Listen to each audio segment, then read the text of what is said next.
Everybody, welcome back to the Center Lane, a political discussion for those of us who are in the middle, who want our politicians just to get along and try to find some consensus that we all can live with. Enough with the name calling, enough with the hard right, hard left. Let's find the center lane. So, another interesting week in the world of politics. First off, let's talk about the race real quick. Kamala and Donald neck and neck. So, hey, that makes it kind of fun, right? A little more exciting than what we had before when Joe Biden was in the game.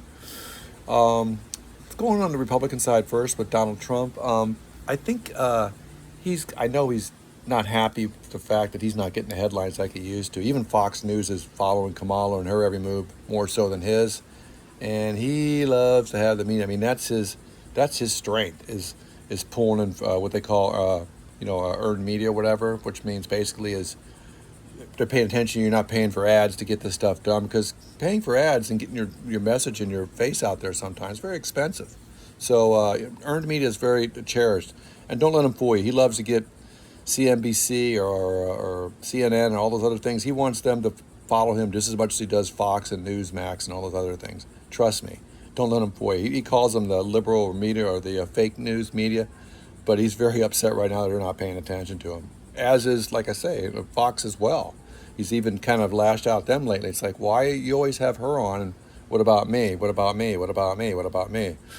So he, is kind of struggling in that department for now. Now, obviously, she's still in a honeymoon period. She just got got the torch. To say it's new news, and we all know how quickly news can change. We get bored. A lot of us want to see something new and different, and the media follows that. So I'm sure that he'll get his time back in the spotlight. Don't worry, Donald.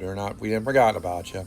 Speaking of which, though, I was watching an interview with Frank Luntz, I think his name is. He's a Republican pollster, and they were asking. He was on Fox even. He was talking to him. He goes, "What do you think Trump should do to win?" And his response was kind of like, it's kind of true. It really goes, he should go over to his golf course in Scotland and play golf for the next 2 months.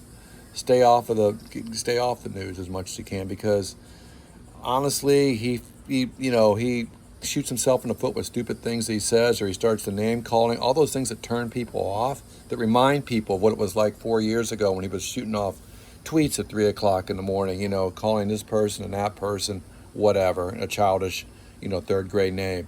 So he does better, actually from afar. Now, obviously, he's not going to do that.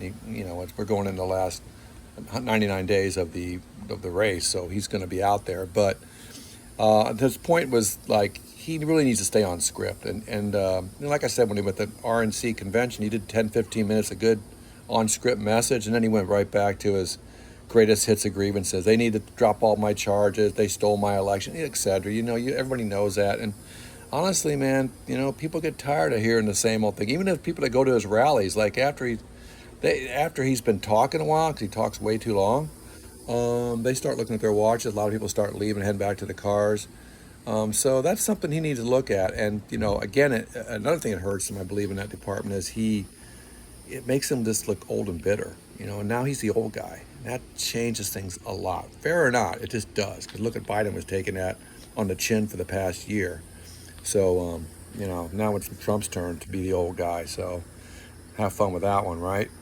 Talking about J.D. Vance, well, we already know he's, I think, going back to Trump, that he would, if he could take a mulligan in golf tournament and pick somebody else, because since Kamala came on, I think he would have picked somebody else. He should have taken Doug Burgum or well, if he could have gotten Mario Rubio, that would have been great. But I think Rubio probably turned him down, honestly. I can't prove that, but I think Rubio said, you know what, thank you, but no thank you. I'm going to stay where I'm at. But Burgum would have been a good, safe choice. Vice president, do no harm. Well, J.D. Vance is the cat lady comment, and people that have children should get more votes than people that don't. That's just like they're calling it weird, which is really kind of a good way to frame it. But I mean, man, where's this coming from? And Trump's got to be thinking, man, what the heck? Because this is the vice president pick who, when they say do no harm, I think he's doing a lot of harm right now. Just ask Hillary Clinton with her deplorable statement. When she called MAGNA people deplorables, she dug her own grave right there. And I'll tell you what, I'm not saying that his words have as much impact as hers, because they don't, because she was a whole different, entity and figure, and you know. but it's certainly not helping. And then he was on Megyn Kelly trying to explain himself, and it came out even worse. You know what? Well, I don't have nothing against cats. It's just that, you know what I mean. What I mean is just like, dude, this is what you should do. But none of these guys can do is say, look, you know what? That was a poor choice of words, and I'm sorry if I offended anyone. And that's it. Then you move on. But they just can't. They have to try to, oh no, I didn't do it. I didn't explain, and this is where we're at now. So he's not helping the ticket. And I would not be surprised because Trump has fired people before, Bulldog Matherson as defense secretary, Rex Tillman as, the list goes on. Mike Pence even, if he don't like you, he'll get rid of you. He didn't get rid of Mike Pence per se, but, they didn't have a very good relationship at the end, obviously. So I think that there's going to be I would not be surprised. I wouldn't be shocked. I mean, yes, and I think if it does happen, it'll be sooner than later. But I could see J.D. Vance getting pushed aside. Trump's, that's one thing. He's a business guy at his core, and it's like, you know what? I don't like the job you're doing, and you got to go. So we'll see how that goes. I mean, obviously, it'd be a bold move, but then again, I'll tell you what it would do, and Trump knows this too. It would grab him a bunch of headlines. He'd be right back in the center of things again. He'd be the topic. Kamala would start getting pushed aside. Her VP choice will start getting pushed aside. He'd be back up. So, Trump's good at that's one thing he's strong at is getting that media, that unearned media, and keeping the spotlight on himself. So we'll see how that goes. On the Democrat side, of course, Kamala's still in the honeymoon period. She's been at it God, it seems like it's a long time. I think it's only been a week, maybe 8 or 9 days since she's basically sealed down the nomination for the Democrat side. So, of course, her news headlines now are who's she's going to pick for VP, and some interesting choices there. I know last week I said I think she's going to pick Mark Kelly. And speaking of Mark Kelly, if you don't know who he is, he's senator from Arizona, which is a swing state, which is a border state. He's an ex-Navy combat fighter pilot veteran. He's an astronaut. He's got the last 4 years he's been in the Senate. He could possibly bring that state with him and also help out Ruben Gallegos, the congressman who's running for the other Senate seat, going up against Carrie Lake, one of those Trump Sempercats, whatever you call them, Sempercants. I mean, she's not whole, I'm not even worth talking about her. But, I mean, they got a tight race going there. That might put him over the top if they were to take Mark Kelly. Then again, though, in 2 years, if Mark Kelly was VP and she won, that means in 2 years that seat would become available and open again, and a Republican take it. So, I know they don't like to give up senators' seats because it's such a close mix up between Republicans and Democrats, 50-50, 49-51, etc. So there's a lot of power there, and it hurts to lose the seat, too, if that would perhaps do that. But I think that, of course, Gabby Gifford is his wife, the lady, the ex-Congresswoman who was severely injured in an assassination attempt, shot in the head, still suffers from it to this day. That's a strong, part of the puzzle. And then, of course, he is pretty strong on the border. That might help take some of the heat off of Kamala or Kamala, I'm saying her name right. I'm sorry, I don't mean any disrespect. I just don't get her name right.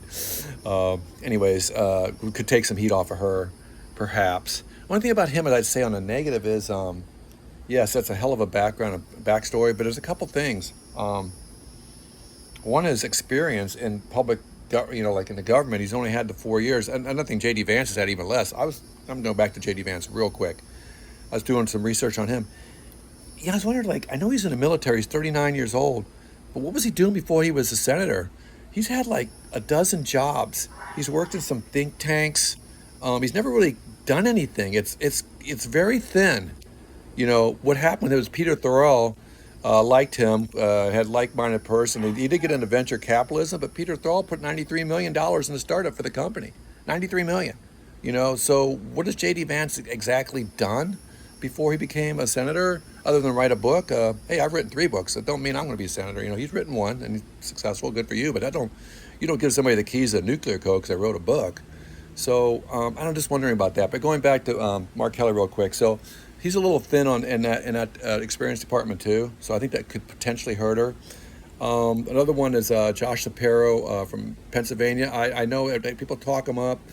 He's not a lawyer, though. He's another ex-DA, and so is Roy Cooper, actually, from North Carolina. And I think those two, I don't know. I don't know much about either one of those guys, and they'd have to be they'd be introduced to the general public, and that might take more than 3 months can handle. My dark horse pick, really, and and I love this guy anyways, but I just didn't think it was going to be possible. But let me tell you something: is Mayor Pete Buttigieg? He's been on fire lately. I mean, he went on Fox News yesterday and I mean, he's so well spoken, and he really explains things, and he's very centric. He's not too far to the left, too far to the right. He listens. He'd make a good president, I think. I mean, there's things that are going to, he has headwinds because of his age, and he's tied to Biden. He's not a person from the Biden administration. There's all those things you'd have to kind of look past. But when he gets in front of a microphone or a camera, and you listen to him, whether you agree with him or not, you got to say you're impressed. You're like, wow, this guy doesn't sound like he's got some piney eyes ideas or things like that might be considered liberal or too liberal or whatever. He really seems grounded. And he's got some good experience. Now that he's been transportation secretary, he was mayor for 8 years. He's an Iraqi war veteran, or maybe it's Afghanistan. I don't know. He was over in Iraq, so he did his time there as well. He is in a gay marriage. I don't think that. I think that's not. You don't even. I don't even think about when I hear him. I don't think a lot about. And last but not least, I'll just say for him is my wife does not like Kamala Harris, and she's a Republican and she's really struggling because she doesn't like Trump either. But she even said to me yesterday, and whether this means anything on a grander scale or not, she goes, if she picks Mayor Pete for her VP, I'll vote for her. I thought, I respect my wife's opinion. And I think there's a lot of people that think like her, and a lot of people aren't crazy about Kamala, but they like Mayor Pete, especially women. So I'm starting to kind of lean to think that she might pick him. And that would be really, really interesting. I don't know, because it would be a hell of a contest. And him against J.D. Vance in a debate, that'd be worth the price of admission right there. I'd love to see that. So, anyways, let me wrap it up. I don't want to run too long here. Everybody's busy. I got that. I'll be back next week. I appreciate it. Hey, listen, by the way, speaking of writing books, I got that free audio book, Bear, that I wrote. It's all you got to do is it's free. No strings. Just go to the link down below, hit that, and hope you enjoy that. I'll talk to you later.